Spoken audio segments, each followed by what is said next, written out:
Hello everyone and welcome to another incredible game, also from the San Remo tournament of 1930, and it's a game from the penultimate round between Dr. Milan Vidmar and Fred Dewhirst Yates. And I know I've said that I will be covering Aljechin's games from this tournament, but as it turns out, the best game not only from this tournament, but also, as the quote above the board says, and as the subscriber who suggested it also suggested, his name is Ramachandra776, said that it was, considered by Aljechin the finest game played since World War I. The original Aljechin quote is the finest game played since the war.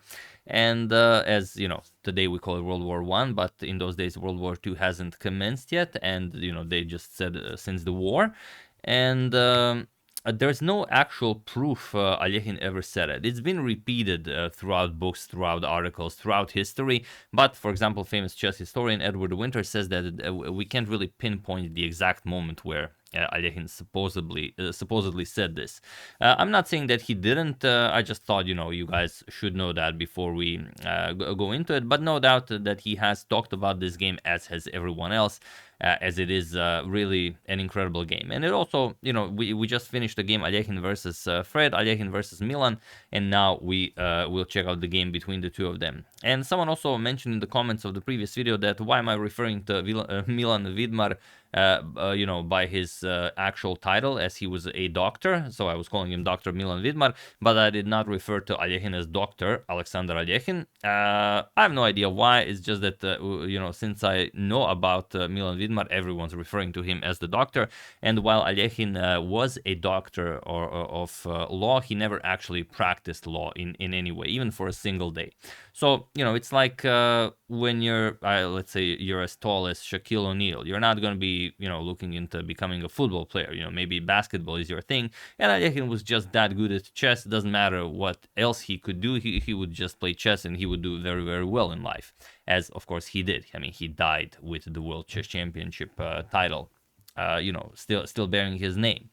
So, okay, let's check this penultimate round game out and why everyone is so impressed by it. The players of the time, the players of the era that follows Aljechin himself, even subscribers today. What is it about this game? So let's check it out. Milan with white opens with pawn to d4. We have knight to f6 and pawn to c4. Okay, pretty standard Indian game, all depending on what black goes for. We have pawn to e6, knight to f3, and now pawn to d5. So the most standard Queen's Gambit declined, and this is what I love mostly about chess.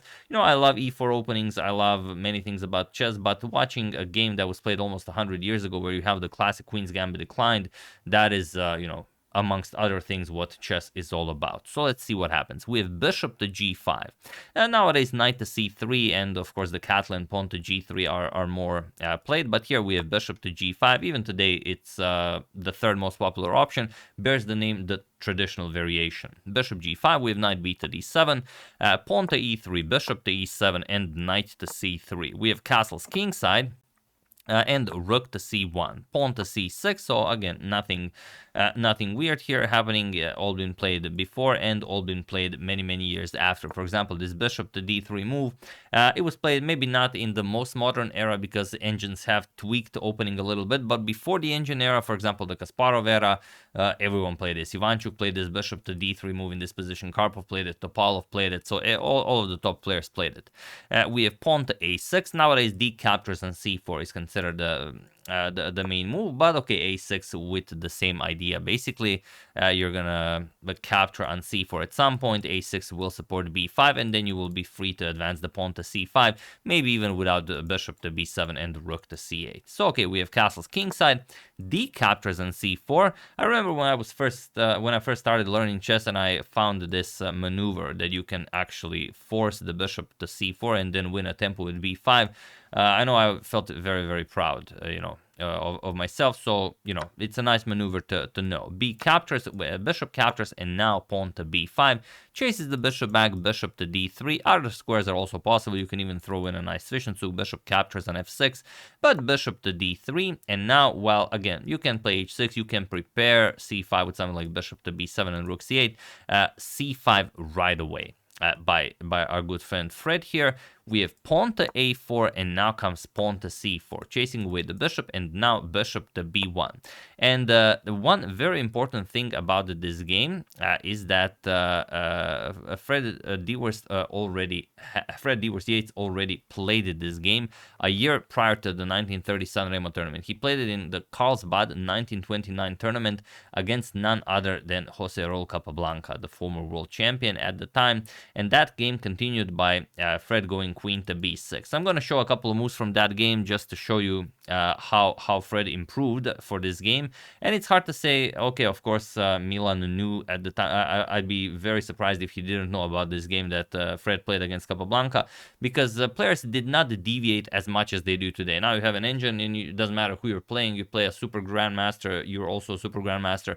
You can prepare like in 10 minutes something that you're sure that no one has ever seen before. It is possible, but not maybe the simplest, but it is possible. But in those days you had to stick to classical and then maybe look for an improvement. Like Marshall tried the Marshall attack. He saved it for 7 years before finally using it on Capablanca. He still lost the game, but he kept it a secret for 7 years, or so they say. But yeah, here we're just going to explore a few moves that were played against Capablanca. So here, knight to d5 is what was played in this game. This is sort of the improvement that we are going to discuss, but queen to b6 is what he played against Capablanca in the 1929 Karlsbad tournament. Capablanca immediately took the center with pawn to e4.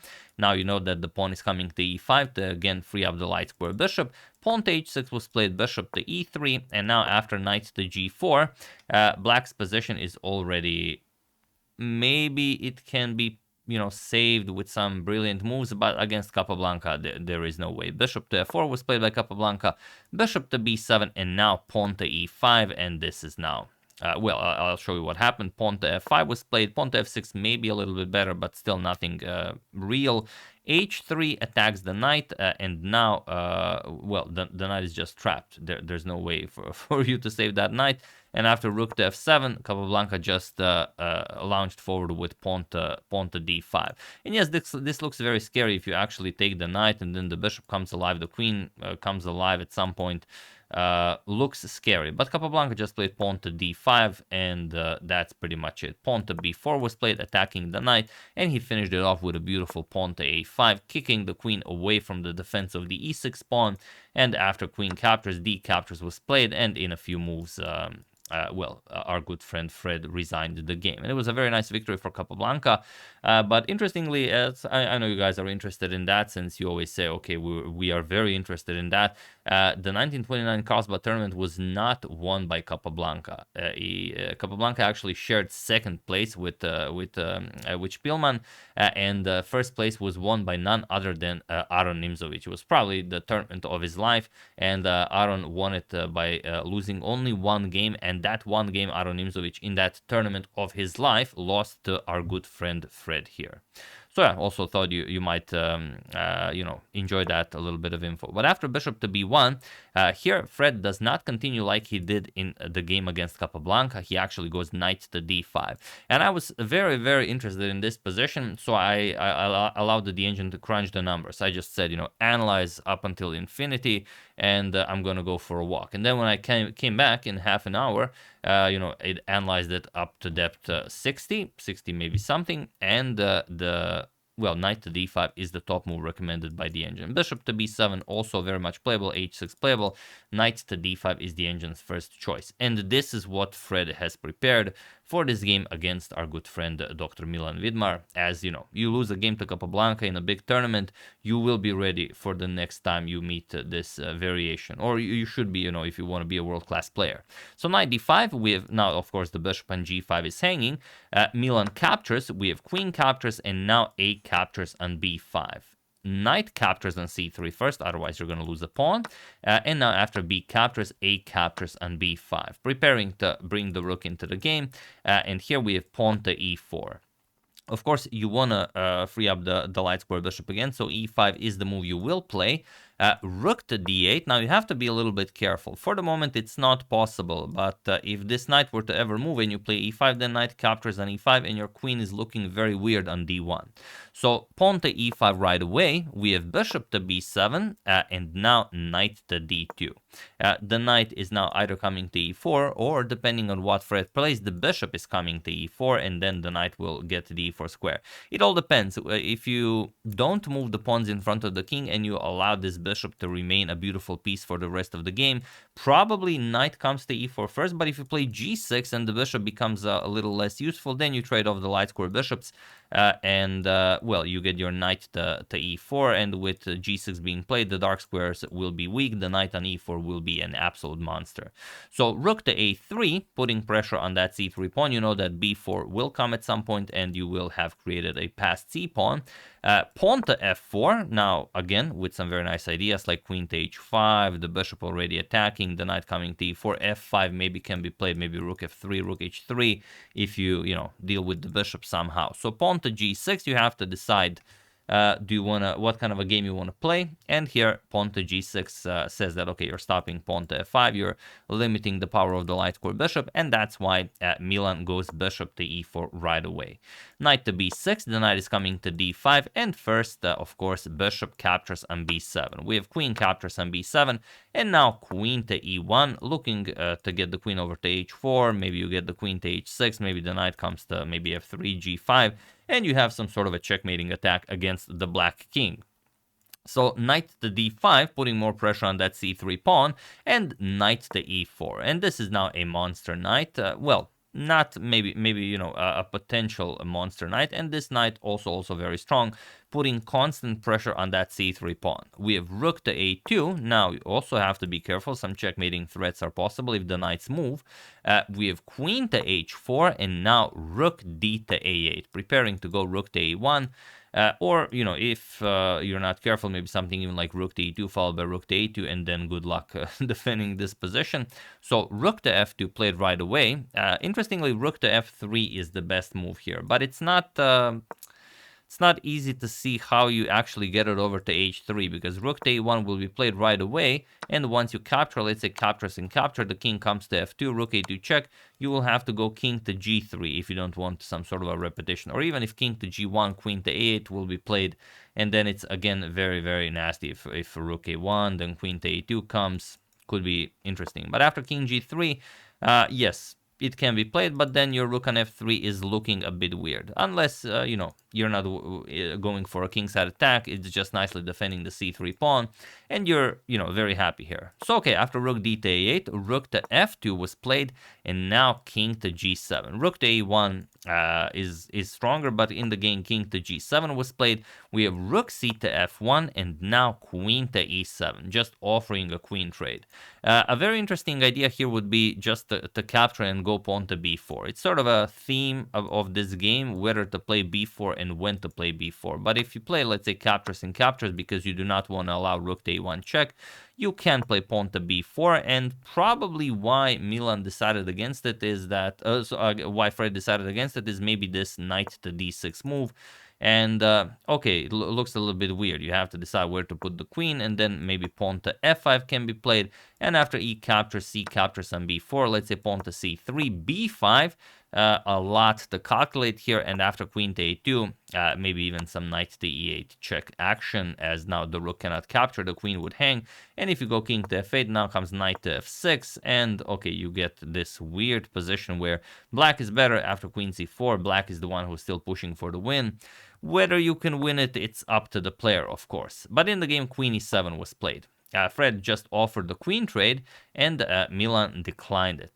Probably best is to just capture, but I don't think either of them were playing for a draw. Both of them just want to win this game. Let's say captures, and rook b1, and you never have to worry about that b4 being played. But in the game, after queen to a7, queen to g3, Milan avoids the queen trade, and now comes king to h8. Again, Fred has something against capturing and pawn to b4 right away, and like I said, while the engine does give it the highest score as the best move, in human terms, probably you know how to fight against it. So king to h8, and now comes knight to g5. where again you are threatening some queen h4, maybe knight captures on f7 if you manage to get the black queen off of the defense of the f7 square. So it depends. King to g7 again. And here you really have to wonder why rook captures on f2 was not played, because after rook captures on f2 and rook captures, now if you capture with the queen, you lose the c3 pawn. If you lose the c3 pawn, it's game over. So you're gonna have to capture with the rook. And now look at this: h6, knight to e4, and rook to a1 with check. For example, rook to f1, you'll play queen to a3, and it's very, very difficult to see how you get out of this. For example, knight f6, you're just going to play rook captures, and after king captures, queen c1 check, and, well, everything is hanging too much. Maybe he was worried about, what happens if the white queen does something. So, I mean, I would have to say that probably they were very low on time, or one of them was very low on time. Unfortunately, I do not have the clock times for the tournament. So king to g7 was played. And now comes knight to e4. And knight to e4 is not the move to be played here. Also, this is an extremely tactical game. Both of them we've seen in games against Alyekhin. They are top tactical players, and probably why Alyekhin likes this game so much. But here, f5 is the move that had to be played. It's a line that I will show because it's simply spectacular. And while it doesn't ensure a victory, it does ensure a draw. And first I'm going to show you why. Let's say play e captures on f5. Looks like a reasonable move, but the problem is rook captures on f5. And now after g captures on f5, look at this. Knight to e6 with a double check. And once the king moves, if you go up the board, then it's just checkmate. If the king goes to h6, now go king g7 check, king to h5. You go rook captures on f5 with check. And after you move this, it's going to be checkmate. The problem about f5 is not that. The problem is you will first capture on f2. It seems like you cannot allow f6. Doesn't that blunder the queen? No, it doesn't, because if you play pawn to f6 check, you can give up the knight. You just won some material. And after e captures, queen captures, queen captures, queen captures, and after queen captures on f7, you'll play king to h6, and it's still playable. Probably can probably white is the one pushing here, but it's still very hard to say.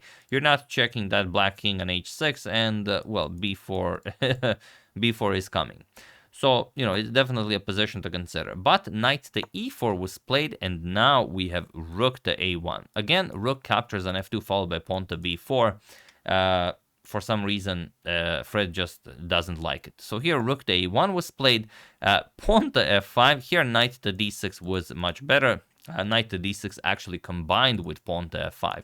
But here we have pawn to f5 right away. E captures on f5, and now comes rook captures on f5. And believe it or not, now is the move that you have to find, and it's not easy. It's not easy to even say who is better here, but you guys, have to find a really, really cool move. So have at it. Have a few seconds.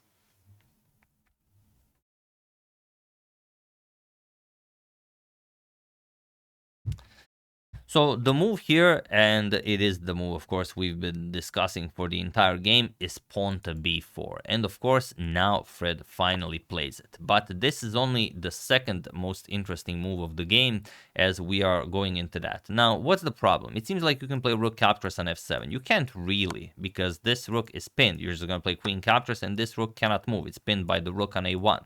So another thing you could do after b4, let's say you just play c captures on b4. What's the point of all this? Well, the point is that now the queen can be attacked. Rook attacks queen, and once the queen moves, because you really have no good squares, you have to stay on the g file, not to allow captures. So you're going to play queen g5, and also, worthy to show, knight to e3 can also be a problem. So you have to deal with all of it. So queen g5, queen captures, rook captures, and now pawn to c3. How are you stopping this? There's just no way. Knight to d6, yes, you can go after the f7 pawn, but after rook captures on f1, that's it. King captures, pawn to c2, it's game over.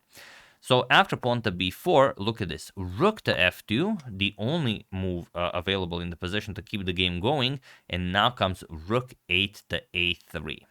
Knight captures on c3, we can also show that. I mean, it's interesting that it wasn't played, but after knight captures, rook captures on f1, rook captures, and rook to a3. Yes, you will win back the material. Rook to c1, for example, and b captures. This is, again, probably, you can push this for a win, but maybe it's possible to save it. I don't know. as of course you're not capturing here, then you allow the back rank to black, and of course queen captures is impossible. So after this, rook to f2, rook 8 to a3 was played, so preparing this variation, and now comes knight to d6, blocking the queen and also putting more pressure on that f7 pawn, and well, now comes a very, very tricky move. It seems like you really should do something about this, but look at this. Knight captures on c3. And I could have made this the pause the video moment, but I don't want to overtire you because we are looking for we are looking for a really big one, and this one will take everything you got. So here, queen to g4. Why not rook captures on f7? Well, of course, if rook captures on f7, queen captures, knight captures, the rook is pinned. Knight captures, knight to e2 with a counter royal fork. And after king f2, knight captures on g3. Let's say you trade rooks, captures. Either the knights survive or they don't. Doesn't really matter. You're gonna be down a full rook and zero counterplay. So after knight captures on c3, queen to g4 was played, getting the queen out of the fork and also guarding that e2 square. And now look at this. Pawn to h5, a crucial move for Dr. Milan Vidmar to fall into this trap, and he does. The only way to save the game was queen to f3, but he played queen to c8, hoping for some knight to e8 check, maybe get a draw here. Now you have to look so deep into the position to figure out this one, and probably even Alekhine struggled with this one. Feel free to pause the video and try to find the move why Alekhine deemed it the finest game since the war, while I give you a couple of seconds.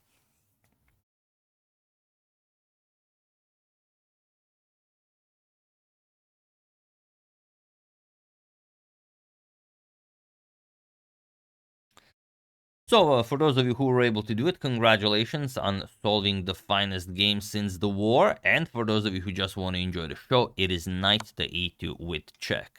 And of course, you guys know that what is this even? Well, let's check it out. In the game, king h1 was played, but why not rook captures on e2? What's the problem with rook captures on e2? Because if we don't have rook captures on e2, let's check it out. Rook captures on e2. What is the problem here? Can we even figure it out? Well, Fred was such a strong player that he tactically outmaneuvered Dr. Milan Vidmar, and he found queen to h4. And now the problem is e1 square is defended. And how do you stop rook captures on f1? King captures, the other rook comes to e1 with check, and there's nothing. If you go rook back to e1, queen captures on e1 will be checkmate. So we have to stop the queen from having access to e1, but also the d4 pawn is hanging. And now look at this, g3, strongest move recommended by the engine. Queen captures on d4 check, rook to f2, and now rook 3 to a2 with the threat of just queen captures on f2, as this rook is pinned by the rook on a1. So you're gonna have to unpin, and now look at this. Rook captures on f1, rook captures on a2, and now the only winning move, get this, I mean, you're thinking probably maybe there's queen g1, rook g1, none of those moves win the game. Only b3 wins the game, made possible by the pawn being on b4 in the first place. Rook to a8, now you have to be really, really careful, you don't want to see queen h8 on the board, so rook f2 check, king h3, queen to g4, you have to force a queen trade here, there's no checkmate, so queen captures on g4, h captures, king captures, and now pawn to c3. And now look at this, knight to e8 with check, thinking maybe there's some sort of a perpetual, maybe there's checkmate, and after king h7, knight to f6 check, trying to get black checkmated, you will play rook captures on f6, and after e captures, pawn to b2, rook b8, and of course pawn to c2, and now one of the pawns will queen, you will win the rook on b8, and that's it. That's the game. So after knight to e2 check, you cannot capture the knight. This was the most beautiful moment of the game. Here, I don't like those exclamation marks, but for this move, I can even give it. So knight to e2, brilliant move. King to h1, and now queen to e6. Another only move that wins the game, because if you allow knight to e8 check, it's not gonna work here. So queen to e6 forces you to do something with the queen. We have queen to d8, now again hoping to get the knight to e8 check, and now just rook to a8, forcing the white queen back. Queen to g5, and now finally knight captures on d4, and now your position is winning. and you are free to push those pawns. We have knight captures on f7. And now comes knight to f5, closing off the knight on f7, knight back to d6, knight captures on d6, e captures on d6, and now pawn to b3. Pawn to b3, maybe not the most precise way, but all of the lines here are winning for Fred, so b3 can also be played. Safer is just, remove material off the board. But he wants a race. Okay, b3, we have h3, creating some breathing room for the white king, pawn to b2, and queen to b5. We have pawn to c3, queen to b7 with check, king to g8, and pawn to d7, also creating a very, very strong pass pawn. Rook to d8, just blocking the pawn, preparing to capture it. There's no way to avoid this. Queen b4, and now rook captures on d7. Queen captures is more precise, but again, I don't have the clock times for this one. We have queen captures on c3, rook captures on f1, we have rook captures, and now rook to b7, preparing to advance the pawn into a queen. So rook to b1, and now rook to b3. And this rook to b3 allows Milan to save the game. Queen to b3 was the move you had to play here, but after rook to b3, you have to find the only move that saves the game. What does your intuition tell you? What do you want to do here in this position? Don't overthink it. Just what would you play?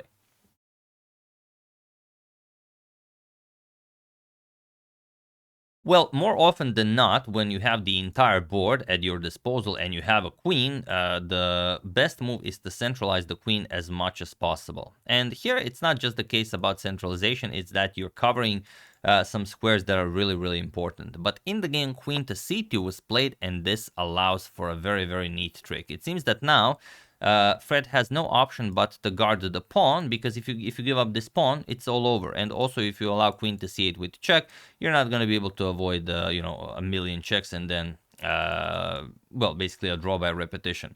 So here, rook to b8 was played. And now he shows that you can't really capture the b2 pawn, and you could if the queen was on d4. If the queen was on d4, you'd still be attacking the b2 pawn, but you would also do something else. Because look at this, if you capture the pawn, queen to e1 check forces king h2, and now queen e5 check nicely connects with the rook on b2, and you just blunder that rook. So that's why the queen was crucial on d4 to stop queen to e5 check in this line that never happened.